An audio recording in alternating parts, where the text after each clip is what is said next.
Hello, everyone, and welcome to the HackFS 2024 Fluence workshop, Hacking Decentralized Serverless Compute and DePin with Fluence.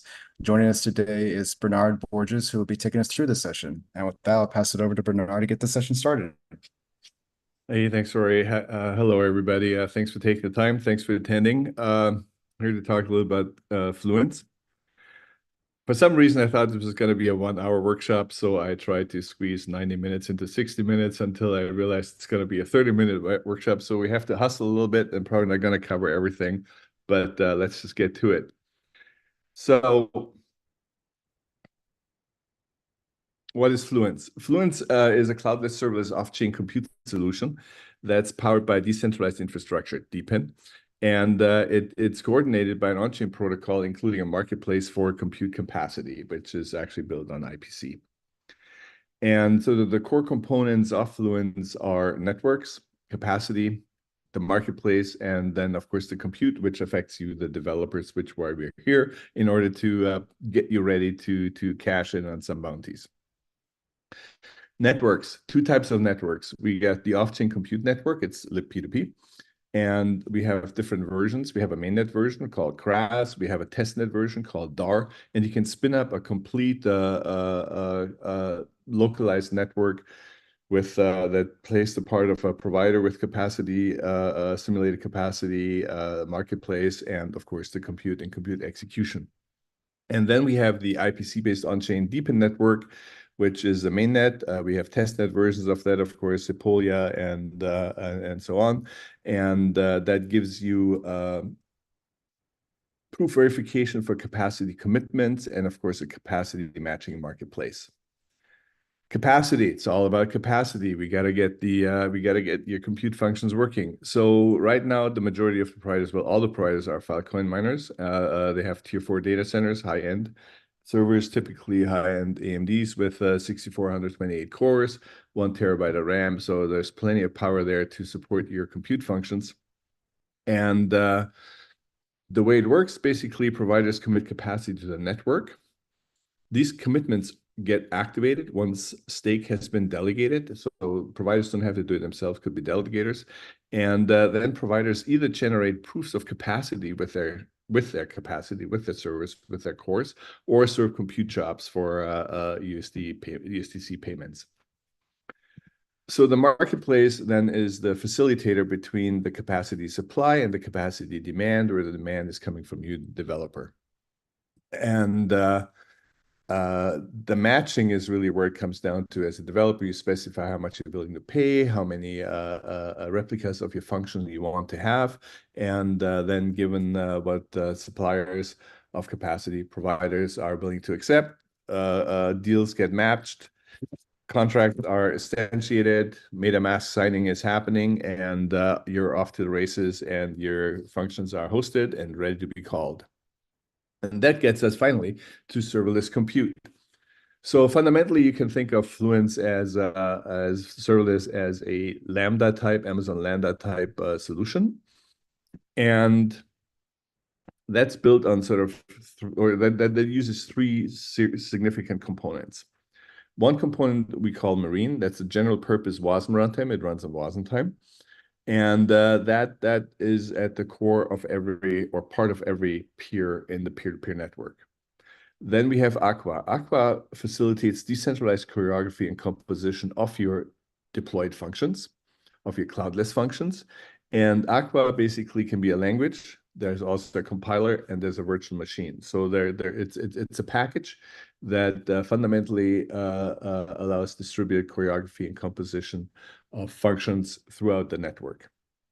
And then there's the concept, it's not a concept of data structure actually, of a particle, which basically brings together data, captures state changes, hosts or encapsulates the compiled Aqua language. We call it AIR, Aqua Intermediate Representation, and some metadata. We'll get to particles right there. So fundamentally, we have a peer-to-peer network. You deploy your functions to the peer-to-peer network, to peers in that network, and now you need to call that function. Your immediate reaction would be, oh, I'm going to call an API, HTTP endpoint. No, it's all peer-to-peer. There's no DNS involved, which is one of the reasons The network is very, very resilient against censorship and offloading, basically, offboarding, deplaning. No, what is it called? Oh my God. Anyway, and you need to call it over peer-to-peer function, and there's function addressability built into the protocol, and particles manage to do that. And you deploy or you send off your particle from your client. It goes to the network, could be a relay, could be a node that actually hosts the function. You never know. And well, you do know, but you don't have to know. And then the execution of the particle happens. And this is where state management comes in. There's also a whole bunch of signatures and state revisions. And at the end of a particular tick in the process, a step, if you will, you end up with a new step, a new revised list of peers where the next call requests are going to be. So, serverless compute. How do you actually do it? What do you do it? And how do you get it done in order to get to those bounties? The stylized high-level developer workflow and it's stylized, is roughly like this. You have your business logic, you write it in Rust, you express it in Rust, you compile it into a WebAssembly module. WebAssembly modules are WASM-IT, so they don't follow the traditional import-export capabilities of package management. Instead, you have you do linking. You link modules. For that, you need a configuration file. You take those modules and a configuration file that allows runtime linking at runtime, and you create a deployment package. All this is automatically taken care for you by the CLI. And you also create an offer for that deployment package.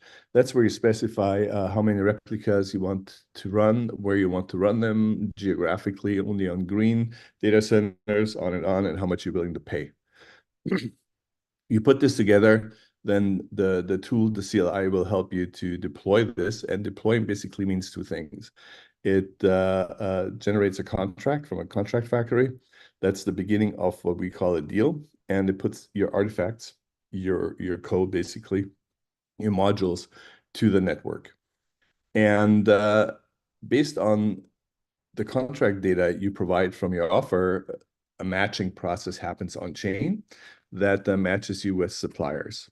If there are matches, you have match providers. Match providers pull the artifacts on their hosts and are ready for you to call. And you call them by running Aqua. And then when execution happens, that leads eventually to payment, where the deal then pays to match providers, and match providers split that revenue with their delegators of stake. So this is the compute workflow. There are additional workflows on which are not pertinent necessarily for the bounty, on how proof of capacity works, and so on. So from a tooling perspective, I've been talking about Fluence CLI.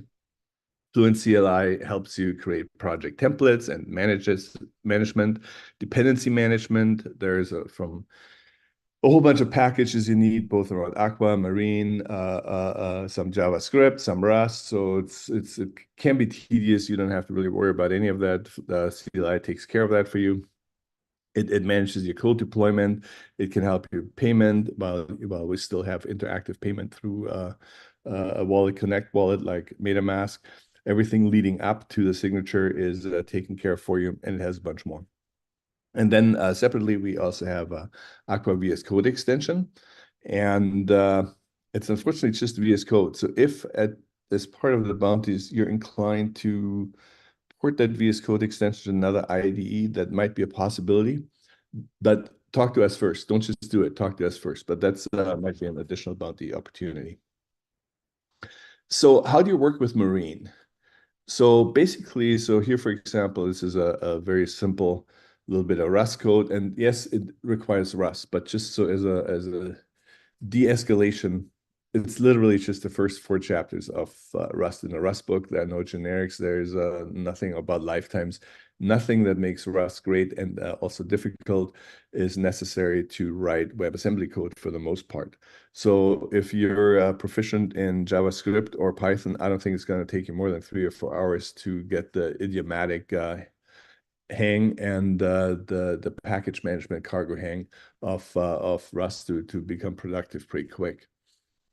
And so here, for example, we are doing a HTTP request call from the WebAssembly module, and we'll get that in a minute, and then just return the result. Up here, we have some modules. So the overall structure, if you work with WebAssembly, is you have a service. A service is basically a namespace across a set of modules. And there's one key module, which is a facade module, and that is the entry into all of your linked WebAssembly modules. So that's the only module that can expose your API, essentially. And then, as I said, modules can only be linked. So now then there's something called managed effects. It's a Fluence terminology. And basically what it means is going beyond the WASM sandbox. So we'll have to deviate for a split second from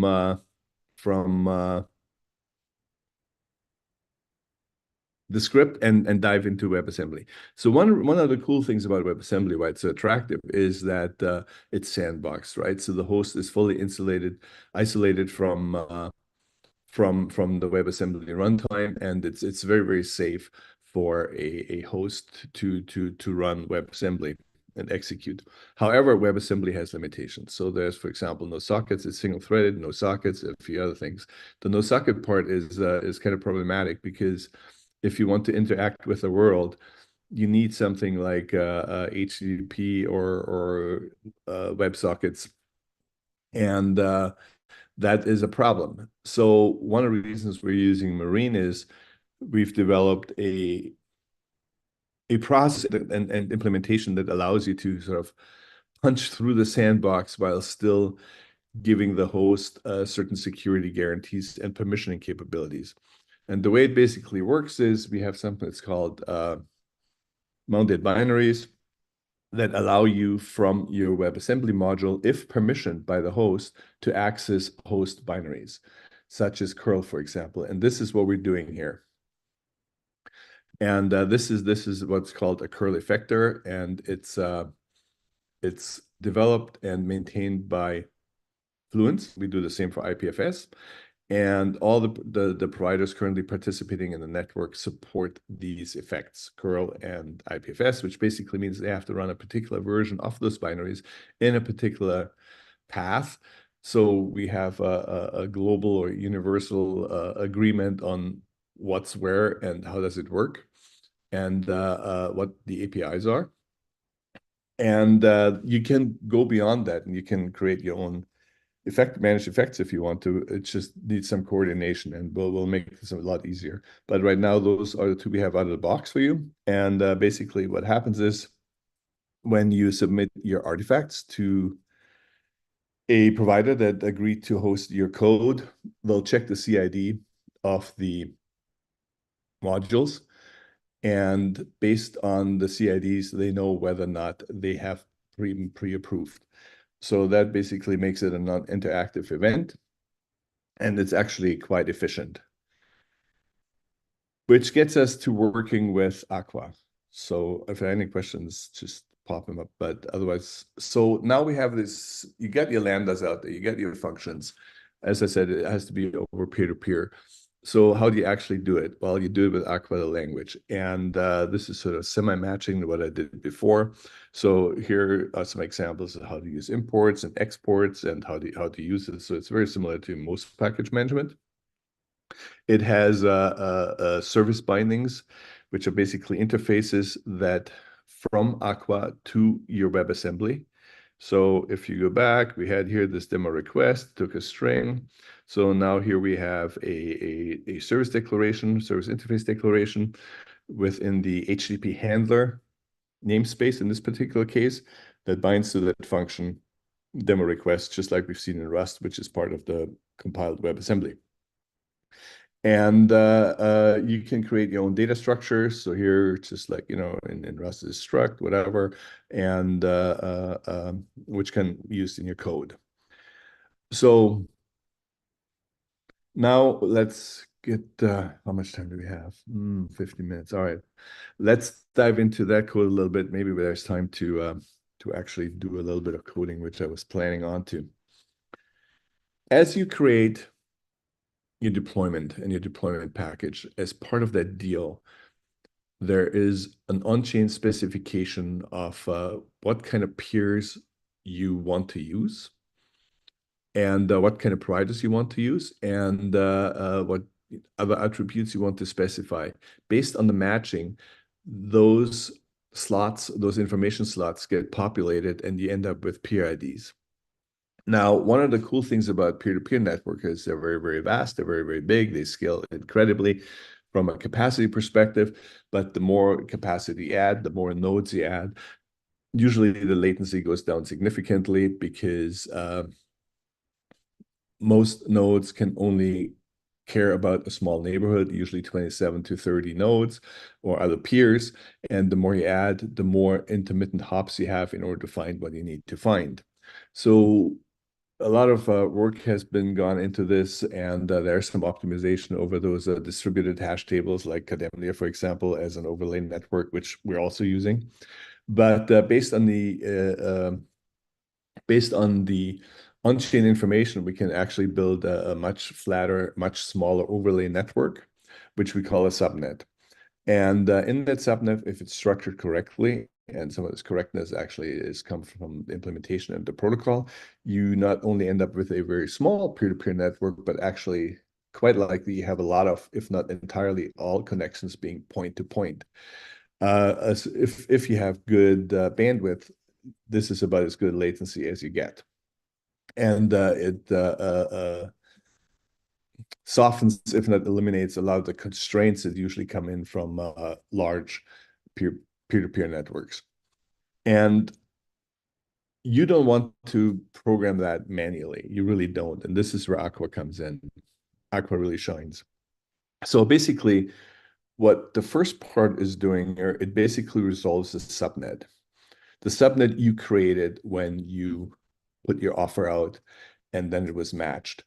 And from that, you can get host IDs or peer IDs. And we use Kademlia to look up their IP addresses. And it's all under the hood. And you basically just get to the subnet. So the subnet is sort of this, the complete knowledge of this overlay network pertaining to your particular use case, to your applications. And you can build your applications with many, many replicas of different functions to attain scaling, failover, parallelization. As I said, WASM is single-threaded. So if you want massive concurrency, you need to deploy to many different peers, or within many different peers, you have to have many different replicas depending on your use case. And all that you can do with Aqua. So here we go and we resolve a subnet. Once you have the subnet, you now start to resolve workers. Workers is a construct, it's a namespace fundamentally, that gets created around your hosted function. And that namespace basically enumerates the artifact, your function, as well as the resource requirements. So now I got to step back for just 1 second here again.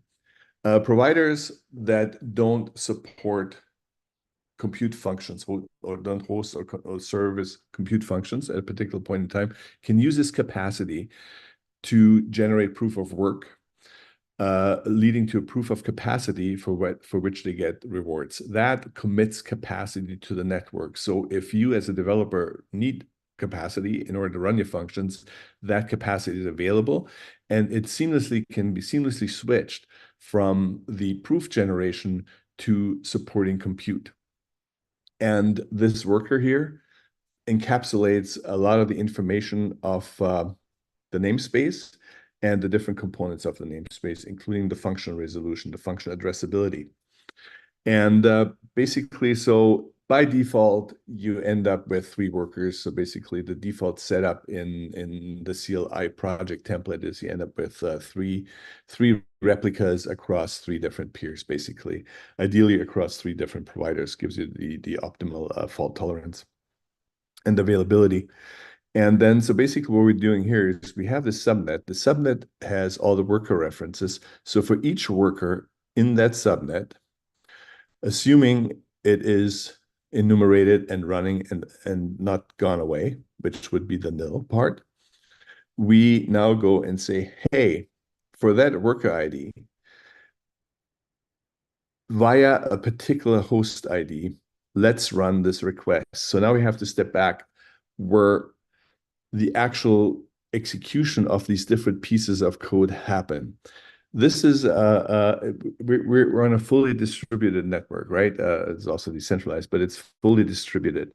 So this could happen up here. All this resolving can happen on a relay that doesn't even have your hosted function, any of your hosted function. It could be just a relay peer in the network. Ideally, it's not the case because we're really driving the notion of a subnet and minimizing latency, but it could be any peer.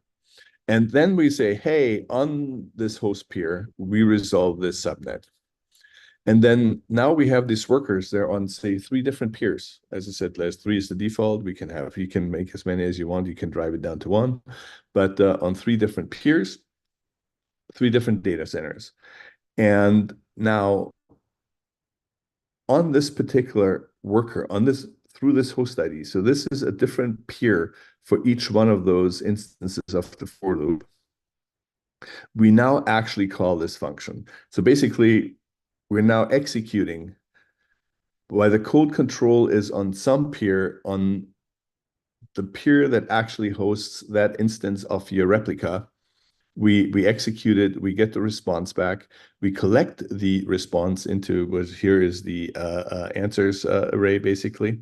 And then you keep updating that array on each one of those peers independently, get eventual consistency, and then have this answer, this array of all these answers across all these workers, which we can then return.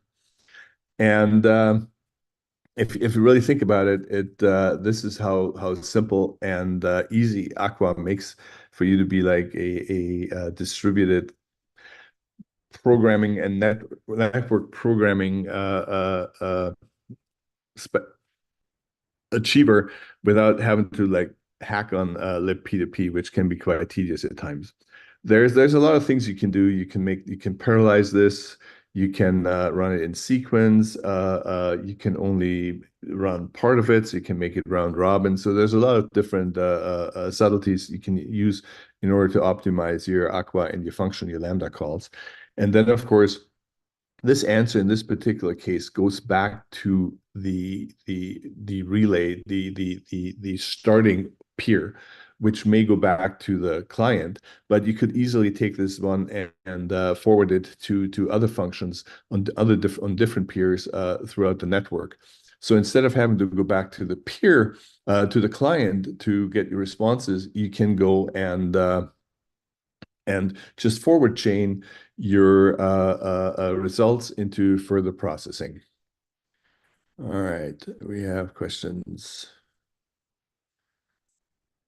Do we? I don't think so. Okay. No questions at the moment, no. Okay. All right. And okay, 6 minutes. All right. So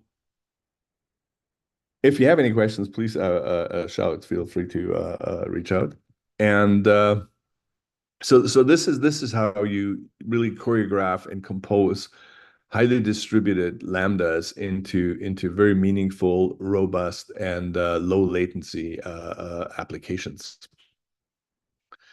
Now, okay, I wanted to get on. I don't know if we have time. Let me dive in. Okay, we only have 6 minutes. Let me skip the hands-on for now, and let's go into the bounties and review the bounties. And if there's time, then maybe we'll grab the terminal and get a little bit of things done. I'll show you a few things on how to use the CLI, for example. So bounties are broken into 2 different sections, an on-chain, if you will, and an off-chain. Off-chain is compute, and this is what we're looking at right now. So basically, we have 3 prizes, total of $6,000 out of 10. In total, 7,000 out of 10 for compute-related bounties. And Fundamentally, you can build any kind of application you want using Fluence functions. Uh, if you need some ideas, AI obviously super hot, and there are some chat APIs, chat GPT APIs you could wrap, put them into WebAssembly, and have them ready to be orchestrated with Aqua. That'd be something I think that'd be super interesting. If you're into cryptography or you like secure signing of messages, then we'd also be super interested in seeing somebody port MPC threshold signature scheme library to Marine into WebAssembly, and also expose the API in Aqua, run some key generation signing and key refresh. And lastly, we have this thing called FRPC. It's a demo. It's a demo on how to use decentralized RPC by utilizing existing centralized solutions. I got the link in the repo in the demo. If anything you build requires RPC, have a look at FRPC. It'll help you a lot, and it'll also get you a lot of extra points towards your evaluation, because it is actually decentralized RPC. On the on-chain DePin marketplace kind of bounties, we have 3 at $1,000, and anything around the marketplace or the DePin organization you are interested on chain in addressing, feel free to do so, whether it's indexing subgraph, for example, on the dashboards or the marketplace. Have a look, see if there's something you don't like or that should be improved. Some of the things I think would be super interesting if replacing the current test faucet with a Web3 auth approach. Right now we're using email, such as signing with Ethereum. That would be something pretty nice. If you're into staking pools, that would be something for delegators to pool. And obviously, right now, the marketplace uses a very simple matcher. So anything along the lines improving the matcher or extending matcher capabilities all the way to spot auctions, if that's what you're into, would be some ideas we'd be very happy to see. Resources, we do have resources. We have a home. We have documentation. We got a very, very active repo. And of course, we have the bounties in the repo as well. For explorers and faucets, particularly for DAR, it's basically just the network name cross or DAR at fluence.dev. Discord, we have the a hackathon channel. So if you have any questions in there, please reach out. And we got a whole bunch of YouTube videos on how Fluence works and how certain aspects of Fluence work. This was a lot quicker than I thought it was going to be, and much less in depth. So we're very, very happy to put on additional workshops or office hours. Just reach out in Discord, let us know what you need, what you want, and we'll happy to facilitate. And other than that, it's 4:59. Wish you all the best. It's going to be a great hackathon. I hope you get all the bounties. We want to give away bounties. This is like imperative to know. This is not something we want to take home. We want you to excel. We want you to get those rewards and then build something meaningful and have fun doing it. So thanks for tuning in, and I hope to hear from you soon over the next few weeks. Cheers. Awesome. Cheers. Thank you, Bernard. Yeah, I don't know if there are any questions. Give it maybe a few seconds for folks to ask anything. And yeah, just as a reminder, as Bernard said, feel free to reach out to them in the Discord, the partner Discord channel. So they're there for. They're there to help answer questions, get you unblocked on anything that you're currently working on, and to provide guidance and resources for working with them, particularly on Fluence.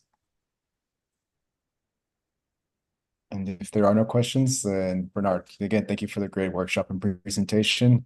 Hope you have a great rest of your weekend, and I hope everybody else has a great rest of your weekend too. And we look forward to seeing what people start working on as Yeah. HackFS 2024 begins. All So right. Thank cheers. you so much.